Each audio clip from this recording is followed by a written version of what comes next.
Hello दोस्तों, कैसे हैं आप सब। आप सबका मेरे यूट्यूब चैनल वीनास फूड फैक्ट्री में बहुत बहुत स्वागत है। आज मैं आप सबको गणेश चतुर्थी की बहुत बहुत बधाई देना चाहती हूँ।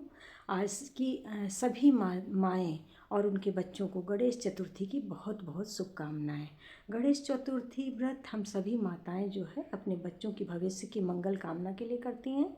वो हमेशा स्वस्थ रहें, अच्छे रहें, उनके ऊपर कभी कोई कष्ट ना आए, ऐसा विचार करके ये व्रत हम करते हैं और ईश्वर से प्रार्थना करते हैं कि हमारे बच्चों की ज़िंदगी में कभी किसी तरह का किसी भी प्रकार का कोई कष्ट नहीं आए। तो आज के दिन जो है तिल और गुड़ का बहुत महत्व है।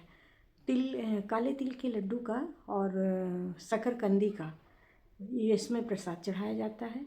तो ये दोनों ही चीज़ का महत्व आज के दिन में बहुत है। ये भी कह सकते हैं कि चूँकि शकरकंदी और तिल जाड़े के टाइम में अच्छा होता है और ये बहुत गर्म होता है, तो इसको खाना बहुत लाभदायक होता है। इसलिए भी हो सकता है कि इसको पूजा के लिए बनाया गया हो, हमें नहीं मालूम है, लेकिन इसी से पूजा होती है गणेश भगवान की। और उसके बाद इसी से माताएं अपने व्रत को खोलती हैं। तो आइए देखते हैं कि इस व्रत में क्या क्या सामग्री लगती है और इसको कैसे किया जाता है और इसकी कहानी क्या है, इसके पीछे की स्टोरी क्या है। तो आइए चलते हैं, देखते हैं। देखिए, चतुर्थी के दिन सुबह सुबह हम नहा धो के भगवान की पूजा करते हैं, प्रार्थना करते हैं भगवान से अपने सुहाग के लिए और अपने बच्चों के लिए मंगल कामना करते हैं। उसमें सुबह का पूजा जो हम करते हैं हम डेली रूटीन में करते हैं। उसके बाद शाम के टाइम जो हम पूजा करते हैं गणेश जी का और सभी देवी देवताओं का, उसमें हमें कुछ सामग्री चाहिए होती है। वो सामग्री मैं आपको दिखा रही हूँ। तो ये देखिए, ये तिल के लड्डू हैं, काले तिल का लड्डू जो कि घर पे बनाया है। अगर आपको इसकी रेसिपी चाहिए होगी तो कमेंट बॉक्स में कमेंट कीजिएगा, मैं अपलोड कर दूँगी। ये 4 लड्डू हैं, चूँकि ये चतुर्थी का त्यौहार है तो इसमें 4 का रखते हैं। और ये 4 पीस गुड़ है। गुड़ को मैंने एक गुड़ को 4 टुकड़े में कर दिया है। ये काला तिल है, ये हम अक्षत के लिए रखते हैं। काले तिल से हम चंद्रमा को और गणेश जी को अक्षत चढ़ाते हैं। इस व्रत में चंद्रमा का भी बहुत महत्व है। चंद्रमा को अर्घ दे के ही हम ये व्रत ख़त्म करते हैं। तो जब शाम को चंद्रमा निकलते हैं तो उनको अर्घ देने का बहुत बड़ा महत्व है इसमें। उस अर्घ को कैसे देंगे और उसको देते समय हम किस मंत्र को बोलते हैं ये भी मैं आपको बताऊंगी। और ये देखिए दिया है, ये धूप बत्ती है और ये जो है हवन की कुलिया है। इस समय मार्केट में हवन की कुलिया बहुत अच्छी आ रही है। फूल है, चूँकि गणेश जी को पीला फूल बहुत पसंद है तो ये फूल हैं, तरह तरह के फूल हैं। ये दूर्वा है जो कि गणेश जी को अवश्य चढ़ाया जाता है। दूर्वा से ही गणेश जी की पूजा होती है और वो बहुत प्रसन्न होते हैं। ये पान का पत्ता है और एक सुपारी है और 2 पीस जो है छोटी इलायची है और एक लौंग का जोड़ा है। ये हमको भगवान को बाद में भोग लगाने के बाद ये हम भगवान को अर्पण करते हैं। ये कपूर है थोड़ा सा, जिससे हम आरती करेंगे बाद में। ये सिंदूरा है मेरा, जैसे हम गणेश जी को सिंदूर लगाएंगे और माँ गौरी को सिंदूर लगाएंगे। उसके बाद उस सिंदूर को उठा के हम अपने मांग में भरते हैं और भगवान से अपने अचल सुहाग की कामना करते हैं। ये जल का लोटा है और इससे हम गणेश जी को नहलाने के बाद फिर शाम को जब चंद्रमा को अर्घ देना होता है तो हम इसी लोटे से अर्घ देते हैं। हमको 4 बार अर्घ देना होता है और फेरी लगा के, एक बार फेरी लगाते हैं तो मंत्र बोलते हैं। वो मंत्र हम ऐसे बोलते हैं, 4 दिए चौमुख दिए की चौमुख बाती, 4 घड़ी की राती, चंदा भाई अरब तोहार अहिवात हमार, पूतेक व्रत मर्दे का अहिवात। ये मंत्र हम 4 बार बोलते हैं। उसके बाद ये शकरकंदी है, इसको भी हम चढ़ाते हैं भगवान को। मंत्र को मैंने आपको पहले बता दिया, लेकिन ये मंत्र जब हम चंद्रमा को अर्घ देंगे तब बोलेंगे। उसके पहले की कहानी इस प्रकार है, आइए हम आपको इसकी कहानी सुन। देखिए, गणेश जी बुद्धि के देवता हैं और इन्हें प्रथम पूज्य माना गया है।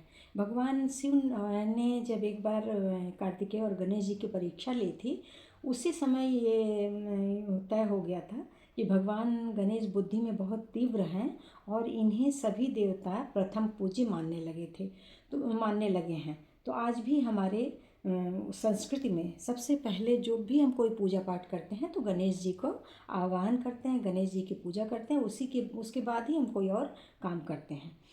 तो गणेश जी बुद्धि के देवता हैं और उनकी पूजा सबसे पहले की जाती है।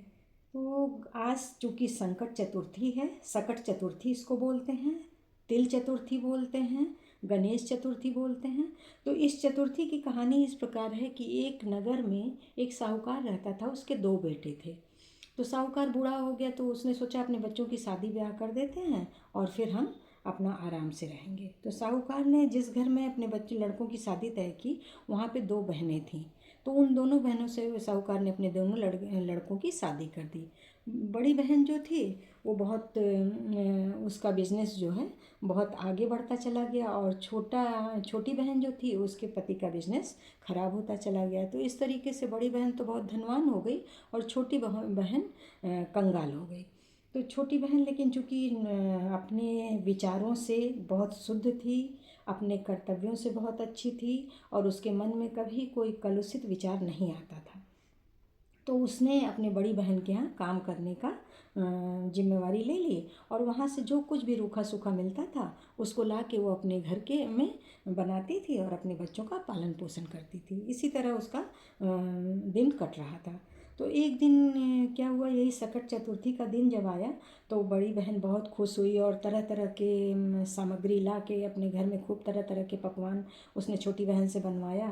तिल, गुड़, गंजी सब कुछ। तो तिल ले आके जब उसने फटका छोटी बहन ने, तो उसका जो चूरा निकला, मतलब उसकी जो भूसी निकली, उससे उसको वो उठा के अपने घर ले आई और उस भूसी से उसने अपने घर में पकवान बनाया। जो भी कुछ था उसने गणेश जी को बड़ी श्रद्धा के साथ अर्पण किया और उसके बाद वो सो गई। तो उसने ये कहा कि भगवान जो कुछ भी मेरे पास है वो आप ही का है, आप इसे ग्रहण कीजिए। भगवान बड़े खुश हुए कि इसके पास जो कुछ भी है ये सब हमें दे रही है और मतलब ये बहुत ही निश्चल है। ये सोच के रात को जब वो सो गई तो भगवान गणेश उसके घर पे आते हैं और वो जो है उसका सारा बनाया हुआ प्रसाद खाते हैं, छोटी बहन का बनाया हुआ प्रसाद, और खुश होते हैं। और बहन तो चूँकि नींद में थी तो गणेश जी को लैट्रिन लगती है, तो वो बोलते हैं कि बहन को उठाते हैं और बोलते हैं कि ये बताओ कि मुझे तो टट्टी लगी है और मैं कहाँ पे करूँ। तो वो बोलती है भगवान पूरा घर तो आप ही का है, जो कुछ भी है आप ही का दिया हुआ है, आपकी इच्छा हो जहाँ वहाँ कर लीजिए, मैं सुबह साफ़ कर दूँगी। तो गणेश भगवान पूरे घर में घूम घूम के खूब लैट्रिन करते हैं। फिर जाने लगते हैं तो बोलते हैं कि ये बताओ कि हम पोछें कहाँ पे इसको। तो बहन बोलती भगवान सब कुछ आपका है, आप मेरे बाल में ही पोंछ लीजिए इसको। तो भगवान जी अपने उसके बाल में पोंछ लेते हैं और चले जाते हैं। बहन जब सुबह उठती है तो देखती है कि उसका घर एकदम रोशनी से, पीली पीली रोशनी से भरा हुआ है और सारे घर में जगह जगह सोना ही सोना हुआ है। तो वो बहुत खुश हो जाती है कि इतना सोना। फिर वो सोचती है कि क्यों ना अपनी बड़ी बहन के यहाँ से तराजू मांग के लाया जाए और उससे इस सोने को तोल तोल के रख दिया जाए। तो वो जाती है, अपने बच्चों को भेजती है कि जाओ और ताई जी के यहाँ से तराजू मांग ले आओ। तो बच्चे जाते हैं, कहते हैं कि ताई जी मम्मी ने तराजू मांगा है और आप तराजू दे दीजिए। तो वो पूछती है किस लिए तराजू मांगा। तो बच्चे बोलते हैं मुझे तो नहीं पता है। तो बहन ये जानने के लिए तराजू के पेदी में थोड़ा सा गोंद चिपका देती है। तो बड़ी बहन फिर जब बच्चे तराजू लेके आते हैं तो छोटी बहन उसको तौलती है खूब अच्छे से, तौल वौल के बोरी में भर भर के सोने को रखती है। उधर बड़ी बहन के यहाँ जब छोटी बहन काम करने नहीं पहुँचती है तो बड़ी बहन अपने बच्चों को भेजती है और कहती है कि जाओ देख के आओ कि आज काम करने क्यों नहीं आई। तो बच्चे आते हैं तो वो बोलती है कि आज तो मैं नहीं आ पाऊँगी काम करने, और दीदी को बोल देना मैं आज नहीं आऊँगी काम करने। तो उसे बड़ा गुस्सा लगता है कि ये मेरे यहाँ काम करने नहीं आई, ऐसा क्या हो गया है जो इसका खाना खर्चा कैसे चलेगा, मेरे ही भरोसे तो इसका खाना खर्चा चलता है। ऐसा सोच के वो बहुत गुस्से से क्रोधित हो गई, बहुत ही गुस्सा आया उसे। फिर उस जब दूसरे दिन जो है छोटी बहन बड़ी बहन के घर गई तो उसने पूछा कि भाई ऐसा क्या हो गया जो तुम काम करने नहीं आ रही हो, बताओ मुझे। तो बहन ने बताया कि देखो, और रात में ऐसा, और तराजू जब लेके गई वापस तो तराजू के पलटे में एक सोने का वो गुटका चिपका रह गया। तो बड़ी बहन ने देखा तो पूछा कि ये तुम्हारे घर इतना सोना कहाँ से आया। तो छोटी बहन चूँकि निश्चल थी तो उसने सारी कहानी अपनी बड़ी बहन को बता दिया कि ऐसे ऐसे गणेश भगवान आए थे और उन्होंने जो है हमारे घर में मुझे इतना सोना दिया। तो बड़ी बहन ने सोचा कि चलो अब अगले साल हम भी ऐसे ही करेंगे। तो अगले साल जब गणेश चतुर्थी का दिन आया तो बड़ी बहन ने जो है अपने घर में खूब अच्छा अच्छा सामान ले आई और उनको फटक वटक के जो भूसी चूनी बचा उससे प्रसाद बनाया और जो अच्छा अच्छा माल था उसको बना के अपने लिए अपने बच्चों के लिए रख लिया और भूसी चूनी को बना के गणेश भगवान के लिए रख दिया। तो रात में सोई जब तो गणेश भगवान आए उनके घर में भी। भगवान ने पूछा कि ये बताओ कुछ खाने वाने को रखी हो? तो बोली हाँ चौके में रखा हुआ है, जाके खा लीजिए। अब इनको नींद तो आ नहीं रही थी, नींद का बहाना बनाई हुई थी तो कि भगवान आएंगे और हमारे घर सोने से भर देंगे, ऐसा लालच इनके मन में था। तो भगवान गए, भगवान तो सब समझ ही रहे थे कि ये अच्छा माल तो अपने खा रही है और ये चूनी भूसी हमको खिला रही है। तो भगवान ने खाया वाया, फिर उसके बाद बोले कि हमें तो लैट्रिन लगी है, बताओ हम कहाँ पे करें? तो बोली आप ही का घर है, सब कुछ आप ही का है, आप जहाँ मर्जी हो वहाँ लैट्रिन कर लीजिए। तो भगवान पूरे घर में खूब कूद कूद के लैट्रिन किए। फिर बोले कि ये बताओ कि मैं पोंछूं कहाँ? तो बोली मेरे बाल में पोंछ लीजिए। जैसा जैसा छोटी बहन ने किया था ठीक वैसा वैसा बड़ी बहन ने भी किया। तो बाल में पोंछ लिए। उसके बाद इनको नींद आ नहीं रही थी लेकिन किसी तरह सुबह का इंतज़ार करना था। करते करते सुबह जब उठी तो पूरे घर में बदबू फैला हुआ था, मार गंदगी थी, गंदगी ही गंदगी। अब इनको साफ़ करते करते इनको रुलाई आने लगा। इन्होंने सोचा कि भगवान ने इनको ये संदेश दिया कि जैसी करनी वैसी भरनी। जैसा तुमने तुम्हारे मन में छल कपट था तो वैसा ही तुम्हें मिला है। तो इसलिए मैं ये कहूँगी सभी बहनों से, सभी माताओं से कि आप सभी लोग अपने मन में कोई भी छल कपट धरे बिना इस व्रत को करें और अपने बच्चों के सुंदर भविष्य की कामना करें, ईश्वर से प्रार्थना करें, उन्होंने जो कुछ भी दिया है उसमें संतुष्ट रहें। बहुत ज़्यादा की लालच कभी नहीं करनी चाहिए। जो कुछ भी जितनी चादर आपकी है उतना ही पैर को फैलाएं। तो इस तरह से ये गणेश भगवान के व्रत की कथा संपन्न होती है। आप सभी को भगवान आपके बच्चों को आशीर्वाद दें, वो सब आगे बढ़ें, फलें फूलें और सदैव तरक्की करें।